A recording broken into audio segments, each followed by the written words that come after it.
June 19th, 1944. Philippine Sea, 120 miles northwest of Guam. 9:30 in the morning. Lieutenant Commander Yoshinori Sakaida tightened his grip on the control stick of his Yokosuka D4Y Judy dive bomber, scanning the horizon through the haze. His squadron of 18 aircraft had launched from the carrier Shokaku 40 minutes earlier, part of the first wave 70 aircraft strong ordered to strike the American fleet. The briefing had been simple: find the enemy carriers, destroy them, return victorious. What Sakaida saw instead stopped his breath. Ships, dozens of them, carriers stretching across the sea in neat formations, their decks alive with activity, destroyers steaming in protective circles. The morning sun glinted off steel hulls that seemed to multiply the longer he looked. He counted 8 carriers in his field of vision, then 10. Then he lost count. His radio crackled with the voices of other pilots, their tones shifting from confidence to confusion to something approaching disbelief. I count 12, no, 15. That's impossible, intelligence said. The transmission cut off as American fighters appeared, diving from altitude with terrifying speed. Grumman F-6F Hellcats, dozens of them, guided by radar that had detected the Japanese formation 100 miles away. If you're enjoying this deep dive into the story, hit the subscribe button and let us know in the comments from where in the world you are watching from today.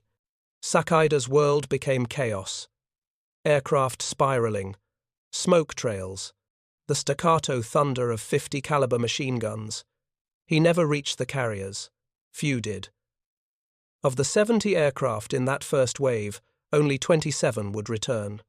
This was supposed to be Japan's moment, the decisive battle, the engagement that would halt American momentum and restore balance to a war that had tilted disastrously since Midway. Instead, it became a slaughter that American pilots would remember with a phrase borrowed from a marksman's contest back home: the Great Marianas Turkey Shoot. And at the heart of Japan's shock lay a single, crushing realization. The Americans had built more carriers in 18 months than Japan could construct in 5 years. This is the story of the Essex-class aircraft carriers, ships that Japan's leadership dismissed as too ambitious, too expensive, too complex to mass-produce, ships that Japanese naval architects studied and concluded could never be completed on schedule. Ships that arrived in the Pacific theater with such relentless frequency that Japanese pilots began questioning whether their own commanders had simply miscounted, or worse, whether they had been lied to. The truth was simpler and more devastating. American shipyards had achieved industrial production at a scale that defied conventional understanding of what was possible in wartime manufacturing. And Japan, despite its early advantages, its elite pilots, its technological sophistication, found itself facing not just a numerically superior enemy, but an industrial system that treated aircraft carriers the way automobile factories treated cars. This wasn't merely a story of who built more ships. It was a story of two nations discovering, through fire and steel, that wars between industrial powers are decided not on battlefields alone, but in shipyards, on assembly lines, in the accumulated choices made years before the first shot is fired. March 27th, 1941. Newport News, Shipbuilding and Dry Dock Company, Virginia. The keel of USS Essex, hull number CV-9, touched the blocks of Shipway 11 with practiced precision. Workers in coveralls and welding masks moved into position, beginning the meticulous process of constructing America's next generation of aircraft carriers. The air smelled of welding flux and salt water. Overhead cranes swung into position, ready to lower the first prefabricated steel sections. Chief Naval Constructor William Francis Gibbs stood on the observation platform, clipboard in hand, watching the ceremony with professional satisfaction. Essex represented years of design work, countless iterations, compromises between ideal specifications and treaty limitations that had shaped American carrier development since the Washington Naval Conference. She was big. At 872 feet long and displacing over 27,000 tons at full load, Essex exceeded her Yorktown-class predecessors by roughly 7,000 tons. Her flight deck measured 862 feet by 108 feet, large enough to operate 90 aircraft. 4 steam turbines generating 150,000 shaft horsepower would drive her to 33 knots. She carried 16 5-inch 38 caliber dual-purpose guns, 68 40mm anti-aircraft guns, and dozens of 20mm cannons for close-in defense. But what made Essex truly revolutionary was not her specifications, it was the systematic approach to her construction. Every design decision had been made with mass production in mind: standardized compartments, modular sections, simplified electrical systems, flat steel surfaces, instead of complex curves wherever possible. The Essex-class carriers were not designed to be beautiful, they were designed to be built fast. Gibbs expected completion in 30 months. That estimate, based on pre-war construction timelines, would prove wildly pessimistic. Essex would commission in just 20 months, and she would be the first of many. The Essex-class program represented the largest capital ship construction project in naval history. Initial orders called for 11 ships. That number would grow to 32 before the war ended, though only 24 would actually be completed. No navy, in any nation, at any time in history, had attempted to build fleet aircraft carriers at such scale. The Japanese certainly hadn't, and that disparity would define the Pacific War. Tokyo, Japan, September 19th, 41, Naval General Staff Headquarters. Vice Admiral Isoroku Yamamoto studied the intelligence report with growing concern. American carrier production was accelerating. The Essex-class program, initially dismissed as another example of wasteful democratic inefficiency, appeared to be proceeding on schedule, perhaps ahead of schedule. "They cannot sustain this pace," Captain Yasuji Watanabe insisted, tapping the document. "Building one Essex-class carrier requires 850 tons of steel, thousands of workers, complex machinery. Our estimates suggest 3 to 4 years minimum from keel laying to commissioning for ships of this size." Yamamoto said nothing. He had spent years in America. He understood American industry in ways his colleagues did not. He remembered factories in Detroit producing automobiles at rates Japanese observers found incomprehensible. He remembered steel mills operating around the clock, producing more tonnage in a month than some entire nations produced in a year. "What if our estimates are wrong?" Yamamoto asked quietly. The question hung in the air. Watanabe shifted uncomfortably. "If the Americans can build these carriers in 2 years instead of 4, Yamamoto continued, "if they can build them in 18 months, in 12 months, what then? We have 6 fleet carriers. We are constructing 2 more. If they build 10 Essex-class carriers, we face numerical disadvantage. If they build 20, we face annihilation. Respectfully, Admiral, that's impossible. No nation has built 20 fleet carriers. No nation has had America's industrial base." The conversation represented a fault line running through Japanese strategic thinking. Some officers, like Yamamoto, understood the profound danger of fighting an extended war against American industrial capacity. Others, confident in Japanese martial spirit and tactical superiority, believed that quality would triumph over quantity. That superior training, superior aircraft, superior strategy would offset any numerical disadvantage. The Philippine Sea would prove them catastrophically wrong. December 31st, 1942. Naval Operating, Base Norfolk, Virginia. USS Essex stood at the pier, her commissioning pennant streaming in the winter wind. Captain Donald B. Duncan read his orders, accepted command, and led the crew in manning the ship. 20 months after her keel had been laid, Essex joined the United States Navy as a fully operational fleet aircraft carrier. The speed shocked traditional shipbuilders. Carriers of this size had historically required 3 to 4 years. The British carrier HMS Illustrious, commissioned in 1940, took 37 months from keel laying to completion. The Japanese carrier Shokaku, completed in 1941, required 42 months. Essex took 20. And she was just the beginning.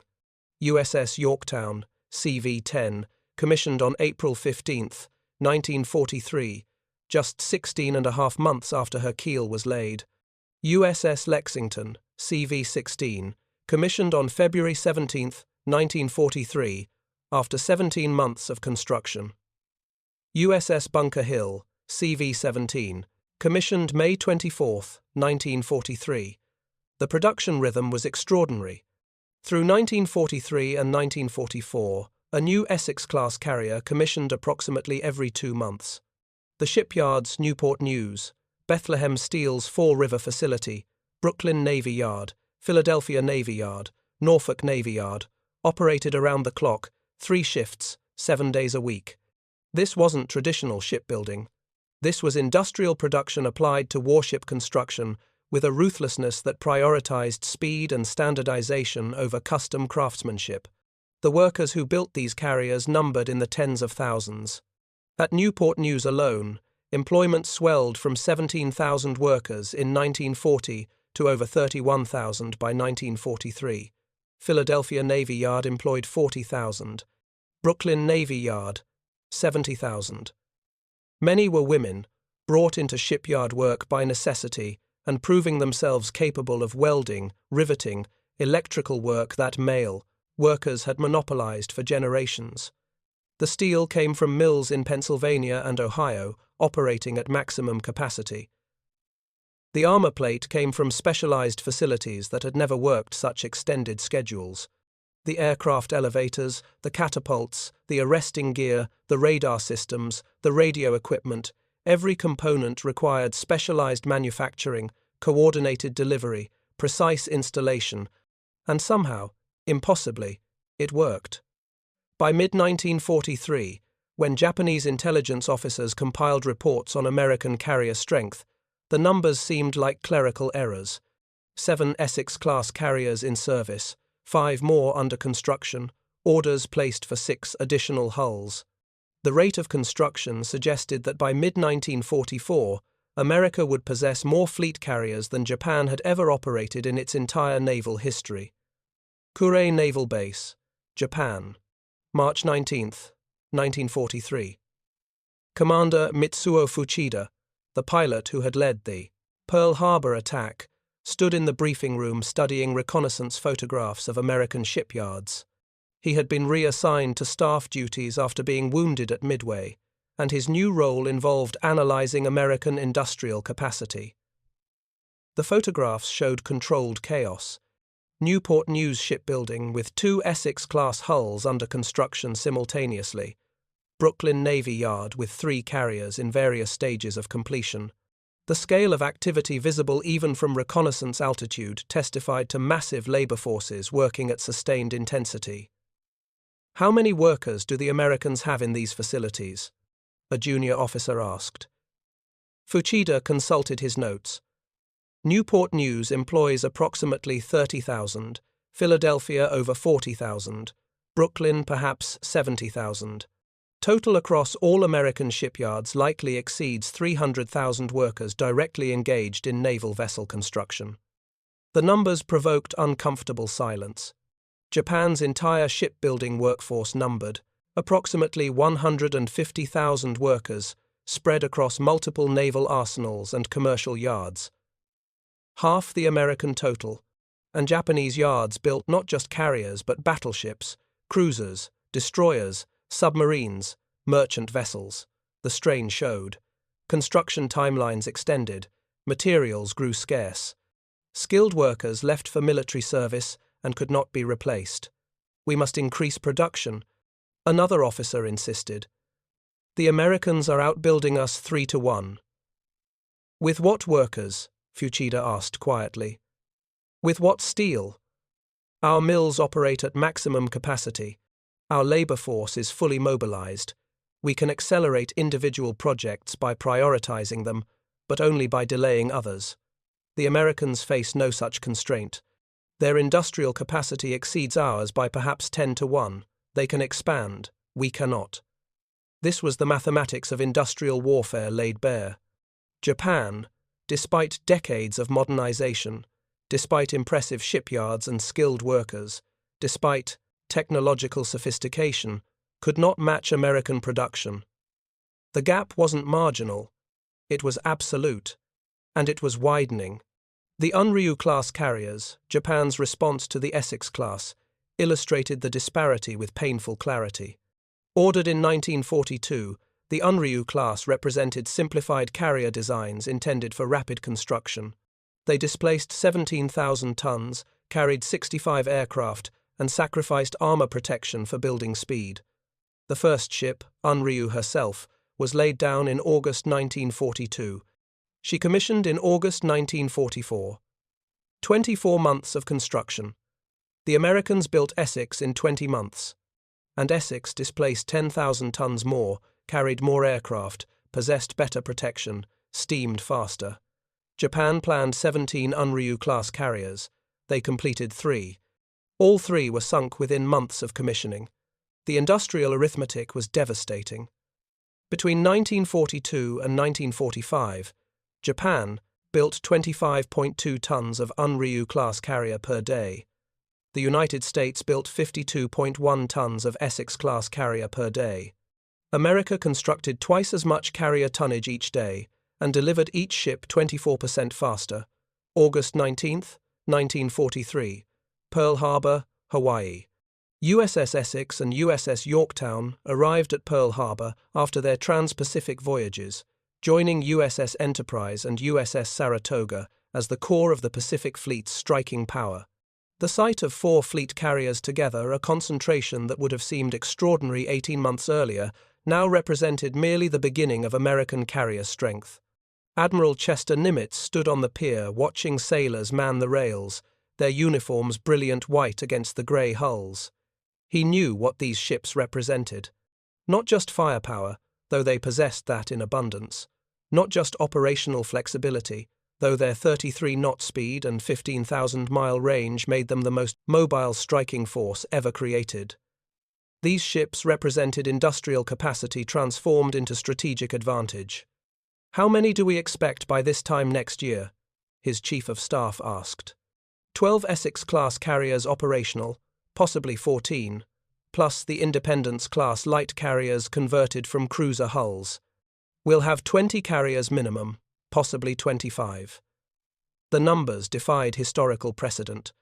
No navy had ever operated 20 carriers simultaneously. The Japanese had begun the war with 11 carriers of all types. They currently operated 9, having lost 2 at Coral Sea and 4 at Midway. Japan was building replacements, but slowly, painfully, slowly compared to American production.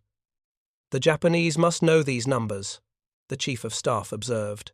"They must understand what's coming." "Understanding and accepting are different things," Nimitz replied. "They believe tactical superiority can overcome numerical disadvantage. They believe their pilots are better trained, their tactics more refined, their will to victory stronger. Perhaps all that is true. But can spirit defeat 10-to-1 odds? Can courage sink ships that replace themselves faster than you can destroy them?" The questions were rhetorical. The Pacific War had become a contest between Japanese tactical excellence and American industrial mass. And mass, properly wielded, possessed its own inexorable logic. December 14, 1943. USS Essex, USS Yorktown, USS Lexington, USS Bunker Hill, USS Intrepid, and USS Wasp operated as Task Force 50, conducting strikes against Japanese positions in the Marshall Islands. 6 fleet carriers operating together represented more striking power than the combined carrier forces that had fought at Coral Sea, Midway, and Santa Cruz. The tactical implications transformed carrier warfare doctrine. Earlier in the war, American carriers operated individually or in pairs, separating under attack to disperse targets. Combat experience proved this approach flawed. Separated carriers possessed weaker defensive firepower. Coordinated attacks overwhelmed isolated ships. The Essex-class program enabled new tactics, mass carrier operations, combined fighter direction, overlapping defensive firepower.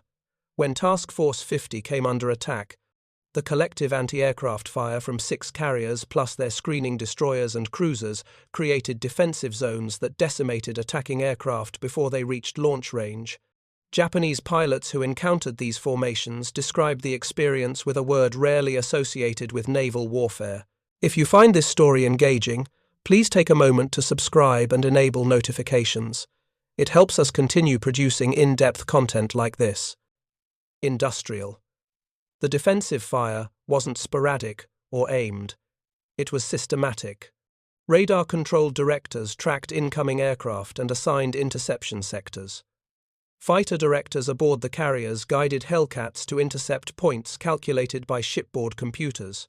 The 40mm and 5-inch guns created overlapping zones of destruction that attacking aircraft had to penetrate. It resembled less a traditional naval engagement and more an assembly line of destruction. June 6, 1944. Majuro Atoll, Marshall Islands. Vice Admiral Mark Mitcher stood on the bridge of USS Lexington, watching his fleet assemble for Operation Forager. The invasion of the Mariana Islands would be the largest carrier operation in naval history, and the force Mitcher commanded reflected industrial production that had transformed American naval power beyond recognition.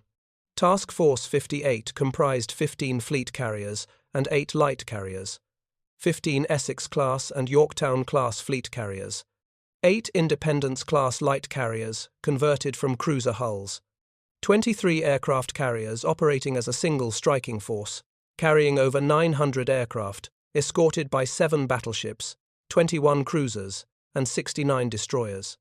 It took 5 hours for the entire force to exit Majuro Lagoon. Sailors watching from shore described ships stretching to the horizon, a procession of grey steel that seemed endless. Some counted hulls. Others simply stood in silence, overwhelmed by the scale of what American shipyards had produced in 30 months. For Japanese observers tracking the American fleet through reconnaissance aircraft and submarine sightings, the numbers provoked disbelief, followed by despair. Intelligence reports identified specific carriers by their hull numbers and silhouettes: CV-9 Essex, CV-10 Yorktown, CV-11 Intrepid, CV-12 Hornet, CV-13 Franklin, CV-14 Ticonderoga, CV-15 Randolph, CV-16 Lexington, CV-17 Bunker Hill, CV-18 Wasp, 10 Essex-class carriers operational.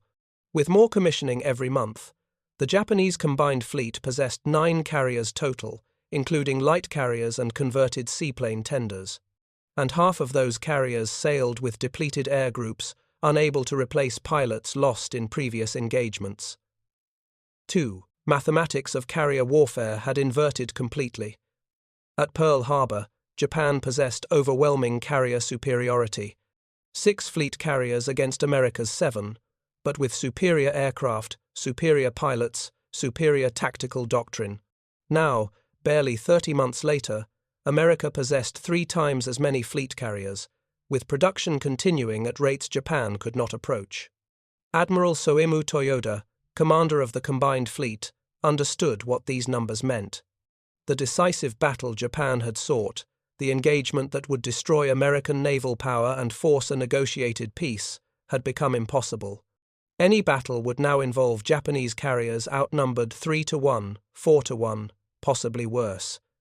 And even victory would be temporary, because destroyed American carriers would be replaced within months. Destroyed Japanese carriers could not be replaced at all. Still, Toyoda ordered his fleet to attack. The alternative was surrender. June 18, 1944. Aboard IJN Taiho, flagship of the first mobile fleet, Vice Admiral Jisaburo Ozawa reviewed his forces with professional detachment. 9 carriers, 5 fleet carriers, Taiho, Shokaku, Zuikaku, Junyo, and Hio. 4 light carriers, Ryuho, Chitose, Chiyoda, and Zueho. These ships carried 437 aircraft, though many air groups were under strength. Escorting them were 5 battleships, including the massive Yamato and Musashi, 11 cruisers, and 28 destroyers. Against this force, American intelligence estimated Task Force 58 deployed 15 fleet carriers, 8 light carriers, 7 battleships, 21 cruisers, and 69 destroyers. The Americans embarked 956 aircraft. Ozawa possessed certain advantages. His aircraft had longer range. Japanese Zeros could fly 300 miles farther than American Hellcats, theoretically allowing Japanese pilots to strike American carriers while remaining outside American attack range. Japanese carriers could also launch aircraft while remaining east of Guam, using island airfields to refuel and rearm between strikes. The Americans called this the shuttle bombing tactic. In theory, these advantages might offset numerical inferiority. Japanese pilots could strike first, inflict heavy damage, withdraw to friendly airfields, rearm, and strike again before American aircraft reached the Japanese fleet. In practice, the plan relied on assumptions that were no longer true. Japanese pilots were no longer superior. The elite aviators who attacked Pearl Harbor, who dominated the early Pacific campaigns, were dead, shot down at Coral Sea, at Midway, in the grinding attrition over Guadalcanal and Rabaul. Japan's training program could not replace them. New pilots received perhaps 100 hours of flight training before joining carrier air groups. American pilots received 300 hours minimum, often 600 hours before their first combat mission.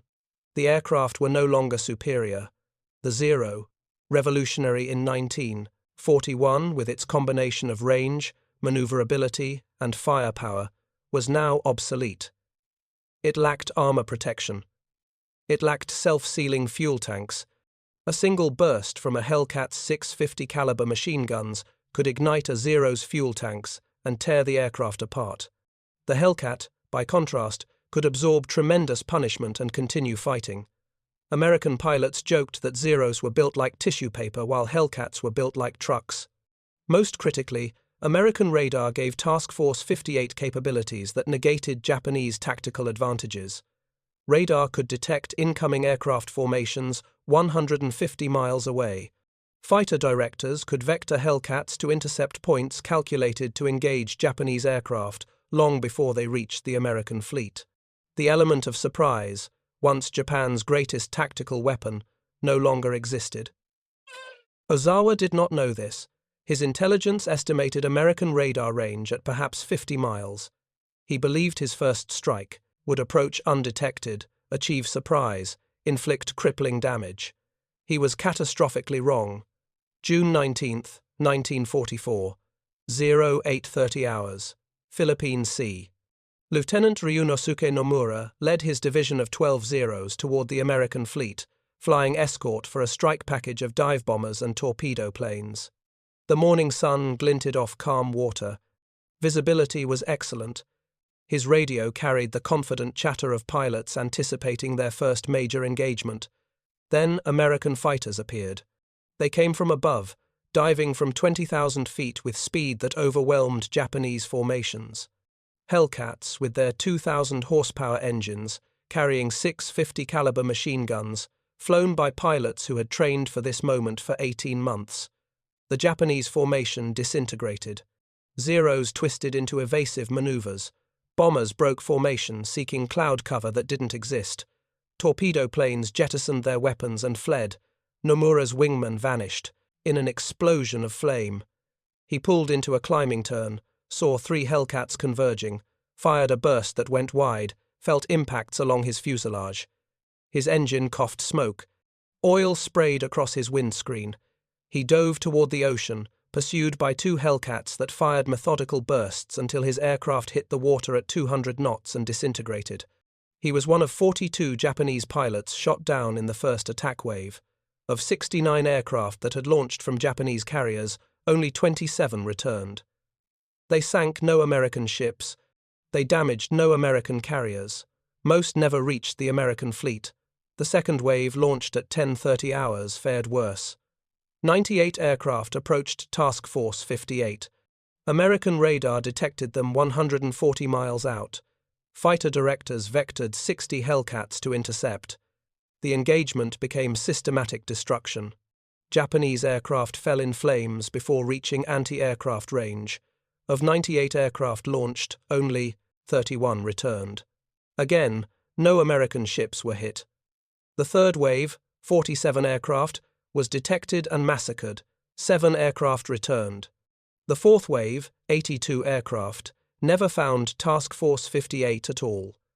31 aircraft were shot down by American fighters stationed over Guam. Others ran out of fuel, attempting to return to their carriers and ditched at sea. By 1600 hours, the first day of battle was over.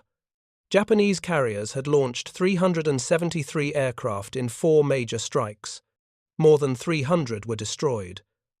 American losses: 29 aircraft, most shot down by Japanese anti-aircraft fire or lost in operational accidents. No American ships were sunk. No American carriers were damaged. American pilots returning to their carriers described the engagement with language borrowed from recreational shooting. "It was like a turkey shoot," Lieutenant Alexander Vrasiu told reporters. He had personally shot down 6 Japanese aircraft in 8 minutes. Stuck. The Great Marianas Turkey Shoot. But the metaphor, while capturing the lopsided nature of the aerial combat, missed the deeper significance. This wasn't merely superior American piloting or better aircraft.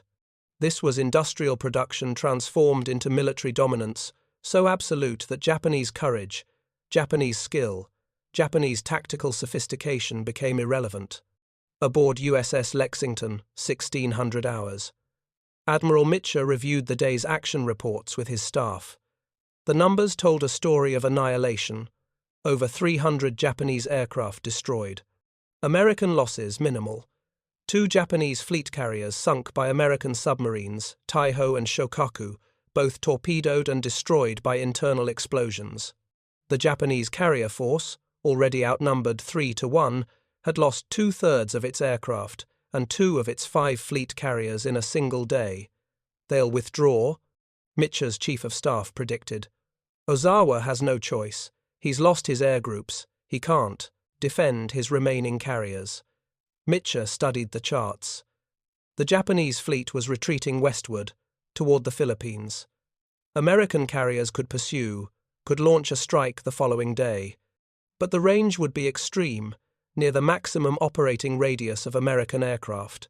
Pilots would return after dark, attempting night landings on carrier decks, the most dangerous operation in naval aviation. "We pursue," Mitchell ordered. The following day, June 20th, American carriers launched 216 aircraft on a maximum range strike against the retreating Japanese fleet. They found Ozawa's ships at 1800 hours, near sunset.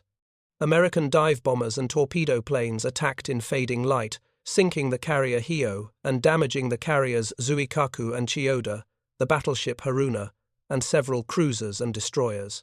Then came the desperate flight home. In darkness, with fuel running low, toward carriers operating under radio silence to avoid Japanese submarine attack.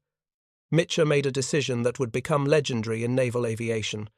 He ordered every ship in Task Force 58 to turn on its lights. Searchlights stabbed into the sky. Navigation lights illuminated carrier decks. Destroyers fired star shells to mark positions. The entire fleet blazed with light, abandoning concealment to guide returning aircraft home. Lieutenant Thomas Braun, flying a TBF Avenger, spotted the lights and felt overwhelming relief. His fuel gauge read empty. He had perhaps 5 minutes of engine time remaining. He landed aboard USS Lexington with his propeller windmilling, engine dead, having run out of fuel on final approach. 80 aircraft were lost during the recovery operation. Some ran out of fuel and ditched. Others crashed attempting night landings, but most pilots and aircrew survived, rescued by destroyers that crisscrossed the ocean searching for life rafts. The Battle of the Philippine Sea was over. Japan had lost 3 fleet, carriers Taiho, Shokaku, and Hio. Over 600 aircraft had been destroyed, including land-based aircraft from Guam and other Mariana Islands. Hundreds of trained pilots were dead. American losses: 123 aircraft, many lost to operational causes rather than combat. 1 battleship slightly damaged. No carriers lost. No carriers damaged. Tokyo, Japan. June 22, 1944. The defeat at the Philippine Sea shattered Japan's carrier aviation capability beyond repair. The combined fleet still possessed 6 carriers: Zuikaku, Junyo, Ryuho, Chitose, Chiyoda, and Zuiho, but these ships lacked trained air groups. The pilots who had died over the Philippine Sea could not be replaced. Japan's training program was producing perhaps 100 new carrier pilots per month. The Americans were training 800. The strategic implications were absolute. Japan could no longer contest American carrier operations. The Marianas fell. Saipan, Tinian, and Guam became American bases. Within months, B-29 superfortresses began flying from Mariana airfields, bombing Japanese cities with impunity. And still, the Essex-class carriers kept coming. USS Franklin commissioned on January 31, 1944. USS Ticonderoga on May 8. USS Randolph on October 9. USS Hancock on April 15. USS Bennington on August 6. USS Boxer on April 16, 1945. USS Bonhomme Richard on November 26, 1944. By April 1945, when American forces invaded Okinawa, Task Force 58 deployed 17 fleet carriers. 17 Essex-class carriers operating simultaneously, carrying over 1,500 aircraft, escorted by dozens of battleships, cruisers, and destroyers. The concentration of naval power exceeded anything previously seen in human history. Japanese pilots who rose to contest the invasion described the American fleet with language that transcended military analysis and approached existential despair. "They are not ships," one pilot wrote in his diary. "They are factories that float. We strike and strike again, and still they come. There is no end to them." Another pilot, captured after the war, confessed to interrogators. "We could not understand how they built so many. Every intelligence report showed more carriers. Every battle revealed more aircraft. It was like fighting the ocean itself. No matter how many waves you destroyed, more appeared."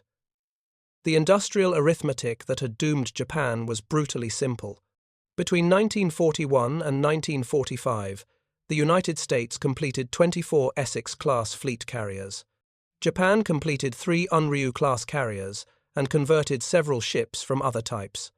Total: 18 Japanese carriers of all types built or converted during the war versus 151 American carriers of all types, fleet carriers, light carriers, and escort carriers combined. But the numbers, while staggering, don't fully capture the psychological impact. Japanese naval officers had planned for war with America for 20 years. They had studied American industrial capacity, had developed tactics to offset numerical disadvantage, had built a naval air force designed to win a decisive battle that would force negotiated peace before American production reached full capacity. What they had not anticipated was the speed, the sheer velocity of American shipbuilding. Essex commissioned 20 months after her keel was laid, Yorktown in 16 months, Franklin in 14 months. American shipyards were delivering fleet carriers faster than Japan could build destroyers. "We expected them to build many ships," Admiral Ozawa admitted in his post-war memoirs. "We did not expect them to build so many so quickly. By the time we understood the scale of their production, it was already too late. Every carrier we sank was replaced by 3. Every pilot we killed was replaced by 10. We were not fighting a navy. We were fighting a continent." The comparison Japanese analysts drew repeatedly was to natural forces. American production resembled not military manufacturing but geological processes, inexorable, unstoppable, indifferent to opposition. A shipyard in Newport News could build an Essex-class carrier in 14 months, while Japanese yards struggled to complete light carriers in twice that time. Brooklyn Navy Yard built multiple carriers simultaneously. Philadelphia Navy Yard delivered ships ahead of schedule. And the workers building these ships? Many had never worked in a shipyard before 1941. Thousands were women who had been housewives or secretaries or teachers 18 months earlier. They received 2 weeks of training and went to work welding steel plates, installing electrical systems, riveting hull sections. The traditional apprenticeship system that required 4 years to certify a shipyard welder was abandoned in favor of task-specific training that produced competent workers in 2 weeks. Japanese naval architects who studied American construction techniques after the war expressed professional astonishment. "They built carriers the way we built rifles," one observed. "Standardized components, assembly line methods, minimal customization. Every ship nearly identical to the previous ship, allowing workers to perfect specific tasks through repetition. It was not shipbuilding, as we understood it. It was industrial manufacturing applied to warship construction." April 7, 1945. East China Sea. The battleship Yamato steamed south toward Okinawa on a suicide mission, accompanied by 1 light cruiser and 8 destroyers. Yamato carried enough fuel for a one-way voyage. Her orders were to beach herself on Okinawa and use her 18-inch guns as shore batteries until destroyed. She never reached Okinawa. American submarines detected her departure. American reconnaissance aircraft tracked her progress. At noon, Task Force 58 launched 386 aircraft fighters, dive bombers, and torpedo planes from 11 carriers. They attacked in waves, overwhelming Yamato's anti-aircraft defenses through sheer numbers. The first torpedo hit at 12:32, then another, and another. Bombs struck her superstructure, destroying gun directors and communication systems. More torpedoes opened her hull to the ocean. Yamato, the largest battleship ever constructed, symbol of Japanese naval power, capsized and exploded at 14:23 hours. Nearly 2,500 sailors died with her. The engagement symbolized the Pacific War's evolution. Japan had begun the conflict with numerical carrier superiority and technical sophistication. America had responded with industrial production that transformed quantity into an absolute qualitative advantage. By April 1945, American carrier striking power was so overwhelming that Japan's remaining surface ships could not sortie without facing annihilation. The escorts carriers compounded Japan's despair. While Essex-class fleet carriers represented peak American carrier design, the escort carriers' small, slow, cheaply built ships converted from merchant hulls appeared everywhere. They escorted convoys. They supported amphibious landings. They hunted submarines. They transported aircraft. At the Battle of Samar in October 1944, 6 escort carriers and their destroyer escorts held off a Japanese surface force that included battleships and cruisers, buying time for American amphibious forces to escape. Japanese observers found the escort carriers particularly demoralizing. These were not even frontline warships. They were auxiliaries, secondary vessels, emergency constructions. Yet America built 122 of them. Japan built 6 total carriers of comparable size during the entire war. American auxiliary vessels outnumbered Japanese first-line carriers by 20-1. "We studied their fleet composition after the war," a Japanese naval planner recalled, "and we found something remarkable. By mid-1945, American escort carriers alone outnumbered our entire carrier force, past and present, by 6-1. And these were ships they considered expendable. Their fleet carriers, the Essex class, were another category entirely. We had no equivalent. We had no response. We had only increasingly desperate tactics and decreasing resources." August 15, 1945, Tokyo Bay, Japan surrendered. The war was over. American carriers filled Tokyo Bay, their aircraft flying constant patrols overhead. USS Essex, USS Yorktown, USS Intrepid, USS Lexington, USS Bunker Hill, USS Wasp ships that Japanese intelligence officers had tracked from their first commissioning, ships that had participated in every major operation from the Marshalls to Okinawa, ships that had survived kamikaze attacks and typhoons, and years of continuous combat operations. They were still there, still operational, still ready. Japanese pilots who had survived the War stood on docks watching American sailors walk ashore.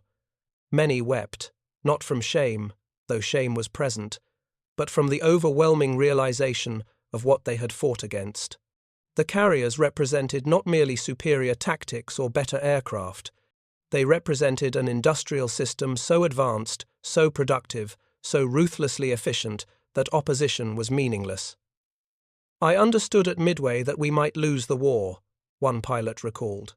"I understood at the Philippine Sea that we were losing the war, but I only understood why we lost the war when I saw all those carriers in Tokyo Bay. We fought bravely, we fought skillfully, but we fought an industrial empire that could build weapons faster than we could destroy them. That is not a war of spirit or tactics, that is mathematics, and mathematics has no honor, no courage. It simply is." The final accounting was crushing. 24 Essex-class carriers completed. 17 saw combat in World War II. None were lost in action, though several suffered severe damage from kamikaze attacks. They served through Korea, through Vietnam. The last Essex-class carrier, USS Lexington, was decommissioned in 1991, having served for 49 years. Japan completed 3 Unryu-class carriers. All 3 were sunk within months of commissioning. The Japanese carrier force that attacked Pearl Harbor, 6 fleet carriers that had seemed invincible in December 1941, was annihilated. Akagi, sunk at Midway. Kaga, sunk at Midway. Soryu, sunk at Midway. Hiryu, sunk at Midway. Shokaku, torpedoed at Philippine Sea. Zuikaku, sunk at Cape Engano. The Pearl Harbor carriers were gone.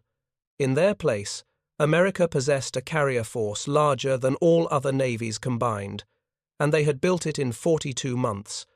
Newport News Shipbuilding, December 1945. The last Essex-class carrier under construction, USS Philippine Sea, prepared for launching. She would commission in May 1946, after the war ended, joining 23 sister ships that had already proven themselves in combat. Workers gathered for photographs, celebrating the completion of the largest capital ship program in naval history. Among them were women who had welded hull sections, men who had installed electrical systems, supervisors who had coordinated delivery of thousands of components. They had worked 3 shifts, 7 days a week, for 4 years. They had built weapons that helped win a global war, and they had done it at a pace that their enemies had considered impossible. William Francis Gibbs, the naval architect who had watched Essex's keel laying in March 1941, attended the ceremony. He was asked by a reporter how American shipyards had achieved such remarkable production. "We eliminated everything except what mattered," Gibbs explained. "We standardized designs. We trained workers for specific tasks instead of general competency. We organized supply chains to deliver components exactly when needed. We ran 3 shifts continuously. We prioritized speed over custom craftsmanship, and we accepted that some inefficiency was inevitable when working at this scale and velocity. Perfect is the enemy of good enough, and good enough, delivered on time, wins wars." The reporter pressed further. "What about the Japanese? Why couldn't they match this production?" Gibbs considered the question carefully. "They had skilled workers. They had sophisticated shipyards. They had excellent designs. What they lacked was industrial depth. Their economy was perhaps 1/10 the size of ours. Their steel production was 1/20. They had 6 major shipyards capable of building fleet carriers. We had 7, and we could expand capacity by converting merchant yards. They mobilized fully at the war's start. We had vast reserves of untapped capacity, factories not yet converted, workers not yet employed, resources not yet exploited. By the time they understood the scale of what they faced, we were already delivering ships faster than they could sink them." This was the truth Japanese naval officers had discovered too late. America's industrial advantage wasn't merely numerical, it was structural.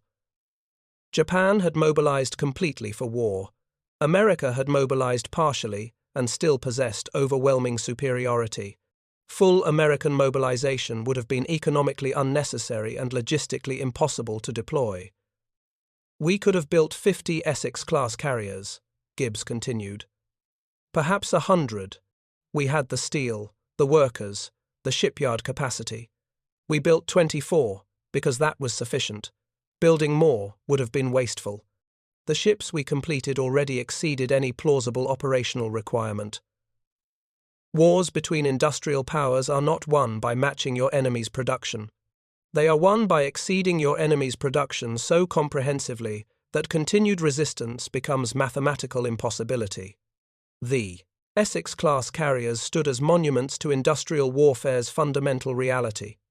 Technology matters, training matters, tactics matter. But industrial capacity, ruthlessly applied, transcends all other factors.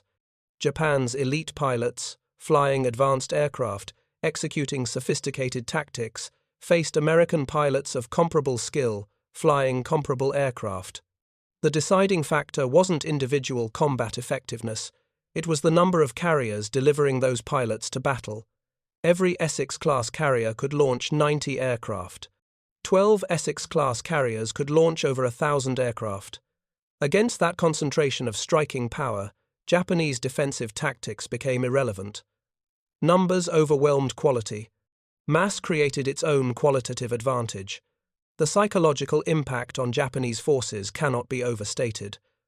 Early in the war, Japanese pilots had been told they were superior, better trained, better equipped, fighting for a righteous cause against spiritually weak opponents. The early victories seemed to confirm this narrative, but the Essex-class carriers shattered the illusion. American carriers weren't better because American pilots were braver or more skilled. American carriers were better because there were so many of them that losing 3 or 4 would barely affect operational capability. Japanese carriers were precious, irreplaceable assets. American carriers were industrial products, built on assembly lines, treated as expendable tools to be used until worn out or destroyed, and then replaced within months. This was the deepest shock, a Japanese naval officer wrote after the war.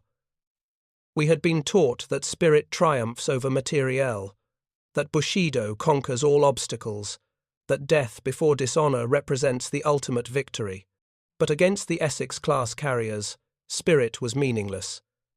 They did not care about our courage. They simply sailed into battle, launched their aircraft, absorbed our attacks, and returned the next day with undamaged ships because the damaged ones had been replaced overnight. How do you fight that? How does courage defeat an enemy that treats warships like ammunition? The answer, proven through 4 years of brutal combat, was simple. You don't.